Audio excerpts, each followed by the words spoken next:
The ocean isn't the threat. Miami, New Orleans, New York, three cities already losing a fight most people can't see. They're not battling the ocean. They're battling what's underneath them. One of these cities is already beyond saving. The other two are just buying time. Three cities. Three different dooms. One rots from below. One sinks by design. One is crushed by its own weight. And all three are still growing. Let's start where the ocean isn't the enemy, because it's already won. Miami isn't drowning from the coast. It's drowning from the ground. You can build seawalls, raise roads, install pumps. None of it matters. Because Miami sits on oolitic limestone, a rock so perforated that water doesn't seep through it. It moves through it like a colander. And that permeability has a second consequence almost nobody talks about. The ocean isn't just rising into the city. It's invading the freshwater aquifers Miami depends on. Engineers call it saltwater intrusion. Lose the aquifer, and Miami doesn't just get wetter. It loses its drinking water supply. So when seas rise, Miami doesn't flood the way other cities do. There's no shoreline, no edge, no predictable boundary. Saltwater bubbles up through storm drains, rises through lawns, fills basements, and spreads across streets on cloudless days. Miami has a term for it: sunny day flooding. Should a city keep expanding when the ocean is rising straight through its foundation? Comment yes or no. No explanations. Here's the part most people get wrong. Miami's pumps can clear rainwater, but they cannot remove the ocean. They just cycle the same salt water through the same porous rock, like trying to bail out a sinking boat made of mesh.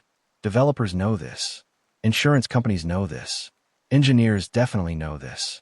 And yet Miami keeps building taller towers and denser neighborhoods along the coastline. Why? Because this isn't a city that collapses in one dramatic moment. It erodes in silence, block by block, hour by hour. No single disaster tells people, leave now. Just a slow increase in the number of hours each year when the ocean decides to visit. Miami didn't choose its doom. Its geology did. But New Orleans? New Orleans engineered its own. New Orleans didn't inherit its doom. It designed it. The city isn't just sinking from the land. It's sinking because of the land. It sits in a bowl of soft delta sediments that haven't finished settling. The more they built, the more the entire urban mass compressed the soil beneath it, accelerating subsidence. The land collapsing under the weight of human intervention. And the levees? They didn't stop the water. They created the levee paradox. Levees were meant to protect, but instead, they cut off the Mississippi's natural flow. The river's floods would have deposited new sediment, rebuilding the land. But the levees locked that floodwater in, preventing new sediment from reaching the land, starving it. The walls meant to save the land ended up sinking it faster. So the city became a trap. The levees stopped the floods, but they couldn't replace the sediment. Without the natural flow, New Orleans sank at double the rate of sea level rise. Engineers knew. Politicians knew. And yet, the city kept building. Bigger, taller, closer to the water. Can you call it a disaster when you engineered your own? Comment yes or no. No explanations. Why? Because the city's failure isn't sudden. It creeps. Block by block. Hour by hour. Every storm serves as a reminder. The river always remembers. New Orleans fought nature and lost to its own design. But the final city is facing a danger neither geology nor policy could create. It is fighting against the crushing weight of its own civilization. New York isn't sinking because of the ocean. It isn't sinking because of soft soil. It's sinking because of itself. Every skyscraper, every subway tunnel, every block of concrete adds weight to a city built on reclaimed land and compressed glacial sediments. Manhattan alone weighs roughly 1.5 trillion pounds, the equivalent of 37 billion people standing on 23 square miles. Even solid bedrock has limits when you stack that much weight on it. The real danger is the city's plumbing. Subways and tunnels flood not just from storm surge, but because rising sea levels increase the pressure of groundwater below. After Hurricane Sandy, Lower Manhattan stayed flooded for days. Not because the storm continued, but because groundwater had nowhere to go.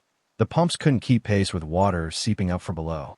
And much of Wall Street sits on reclaimed landfill, some of the world's most expensive real estate built on the city's most vulnerable ground.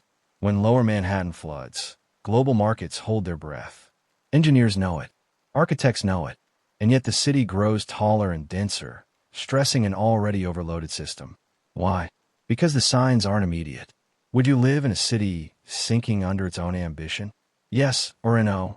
No explanations. New York didn't inherit this danger. It created it.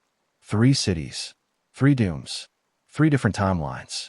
So which one crosses the point of no return first? 3 cities, 3 dooms. The question isn't which one sinks first. It's which one collapses functionally first. Miami. The limestone beneath the streets lets water pass silently. Rain, king tides, and rising seas seep into aquifers and flood roads. But the real danger isn't the water. It's the economic countdown. Insurance companies are pulling back. Developers are facing limits. Miami will become uninsurable long before it's fully underwater. 2035 could be the year the city starts failing financially, even if the ocean is still lapping its sidewalks. New Orleans. The levees were meant to protect, but they starve the land of sediment. Block by block, the city sinks faster than the sea rises. Every storm, every canal dredged, accelerates the trap. The failure isn't immediate, it's structural inevitability. By 2028, much of the city's lower neighborhoods could become uninhabitable, trapped in a rhythm of flooding the levees cannot fix. Nature engineered its own verdict, and human design amplified it. New York.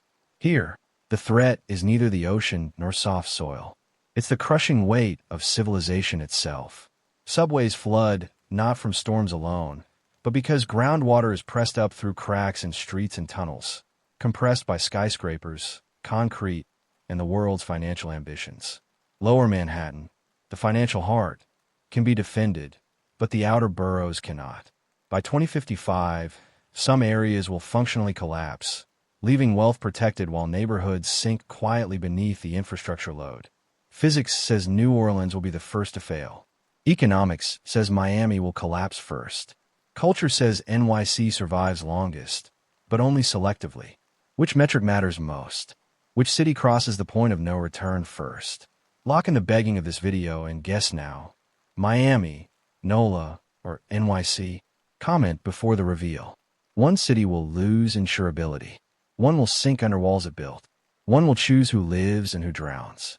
The patterns are clear. The tipping points are set. Which city do you think hits functional collapse first? It's tempting to think the real threat to Miami, New Orleans, and New York is water. But the truth is, the bigger danger is cognitive, our human psychology. Normalcy bias keeps us believing that because disaster hasn't happened yet, it won't happen at all. Miami. Retirees can't afford to leave. They're trapped by the sunk cost of their homes, their communities, their life savings. Leaving isn't just a financial decision. It's giving up decades of identity. New Orleans. Cultural attachment keeps generations rooted. Families stay because leaving would mean abandoning a history built on the bayous, the levees, the very soil their ancestors settled. Engineer denial runs deep. New York. Wealth buys insulation. Elites assume they can engineer their way out, build taller, reinforce stronger, protect Wall Street. But outer boroughs remain vulnerable, slowly emptied as reality creeps in. Migration psychology. The first to leave aren't the poorest. They're the rational actors who understand the market is already pricing in disaster. Miami's wealthy move inland, buying high ground. In New Orleans, affluent families relocate to safer suburbs. In New York, finance clusters escape to Connecticut or Jersey. The last to leave are the trapped, those with no choice, the least mobile, who remain in high-risk neighborhoods. The expensive city paradox. As the risk grows, prices rise. Wealthier residents push the vulnerable into the uninsurable zones. This is climate gentrification in action. Danger becomes a luxury. The city survives on collective denial, propped up by the hope that someone else will fix what can't be fixed.